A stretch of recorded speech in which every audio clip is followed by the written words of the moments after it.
দাঁড়ান। শুরুটা বাজে, তারপর উত্থান, আবার পতন, পুনরায় ফিরে আসা, এটাই তার ক্যারিয়ারের সারাংশ। ছন্দে থাকলে তিনি চোখের শান্তি, ছন্দহীন হলে খুবই দৃষ্টিকটু। 2015 সালে দেশের সবচেয়ে প্রতিভাবান ব্যাটসম্যানের ট্যাগ নিয়েই আন্তর্জাতিক ক্রিকেটে পা রাখেন লিটন দাস। সময়টা ছিল টাইগার ক্রিকেটের সোনালী অধ্যায়, কিন্তু লিটনের শুরুটা হয়েছিল অনেকটা দুঃস্বপ্নের মতো। ভারতের বিপক্ষে একমাত্র টেস্ট দিয়ে তিনি জাতীয় দলের জার্সি গায়ে জড়ান। সে টেস্টের এক ইনিংসে 45 বলে 44 রান করে প্রতিভার ঝলকটা দেখাতে পেরেছিলেন। তবে সেটা অব্যাহত থাকেনি ওয়ানডে সিরিজে। ভারতের সাথে নিজের অভিষেক ওয়ানডে সিরিজের 3 ম্যাচে লিটন করেছিলেন যথাক্রমে 8, 36 ও 34 রান। একই বছর সাউথ আফ্রিকার বিপক্ষে টি-20 অভিষেকেও ছিল হতাশাজনক স্মৃতি। 2 ম্যাচের টি-20 সিরিজে তিনি করেছিলেন যথাক্রমে 26 বলে 22 ও 7 বলে 10। প্রোটিয়াদের ওই সফরের ওয়ানডে সিরিজে তার সমসাময়িক আরেক সতীর্থ সৌম্য সরকার রানের ফোয়ারা বইয়ে দিলেও লিটন ছিলেন একেবারেই নিষ্প্রভ। 3 ম্যাচে যথাক্রমে তিনি করেছিলেন 0, 17 ও 5। বাংলাদেশের 2 ঐতিহাসিক সিরিজ জয়ে লিটনের ব্যাট কথা বলেনি। এরপর 2016 সালে তিনি আন্তর্জাতিক ক্রিকেটে কোনো ম্যাচই খেলার সুযোগ পাননি।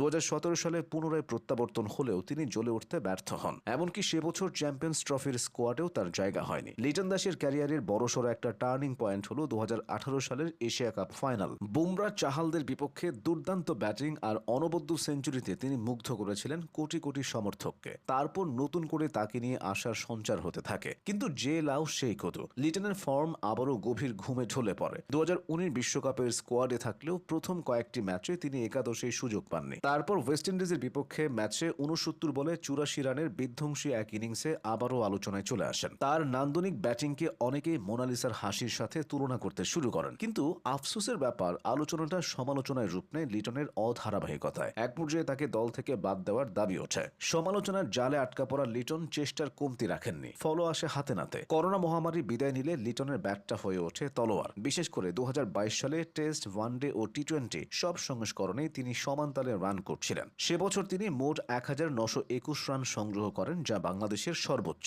টেস্টে 10 ম্যাচের 18 ইনিংসে 57 গড়ে করেছিলেন 800 রান, ছিল 2টি সেঞ্চুরি আর 5টি হাফ সেঞ্চুরি। ওয়ানডেতে 52 গড়ে করেছিলেন 577 রান, ছিল 1টি সেঞ্চুরির পাশাপাশি 4টি হাফ সেঞ্চুরি। এছাড়া 2022 সালে টি-20তেও লিটন ছিলেন ভয়ঙ্কর ফর্মে। সে বছর 19 ম্যাচে 30 গড়ে আর 140.2 স্ট্রাইক রেটে তিনি করেছিলেন 544 রান, যার মাঝে বিশ্বকাপে ভারতের বিপক্ষে 60 রানের সেই অনবদ্য ইনিংস ও পাকিস্তানের বিপক্ষে ত্রিদেশীয় সিরিজে 69 রানের ইনিংসটি আছে। বলা যায় লিটন তার ক্যারিয়ারে যত ভালো ইনিংস খেলেছেন তার অর্ধেকই ছিল 2022 সালে। সব মিলিয়ে তার উপর তখন টিম ম্যানেজমেন্টের আস্থাটা বাড়তে থাকে। তাকে দেওয়া হয় টেস্টের সহ অধিনায়কের দায়িত্ব। মাঝে মধ্যে অধিনায়কদের অনুপস্থিতিতে তিনি পুরো দায়িত্ব সামলেছেন, কিন্তু ব্যাট হাতে আবারও চরম অধারাবাহিক হয়ে পড়েন লিটন। টেস্টে একটা ধারা বজায় রাখলেও ওয়ানডে ও টি-20তে তার রান খরা দলকে বেশ ভুগিয়েছে। তবে আগের মতোই তার উপর আস্থা হারায়নি দল। সাকিব টি-20 থেকে অবসর নেওয়ার পর শান্ত ছিলেন অধিনায়ক। শান্তকে সরিয়ে লিটনকে এই দায়িত্ব দেওয়া হয়। অধিনায়কত্ব পেয়ে তিনি নিজেকে নতুনভাবে আবিষ্কারের চেষ্টা করে যাচ্ছেন। তার ক্যাপ্টেন্সিতে ইতিমধ্যে ওয়েস্ট ইন্ডিজ, শ্রীলঙ্কা ও পাকিস্তানকে টি-20 সিরিজে হারিয়েছে বাংলাদেশ।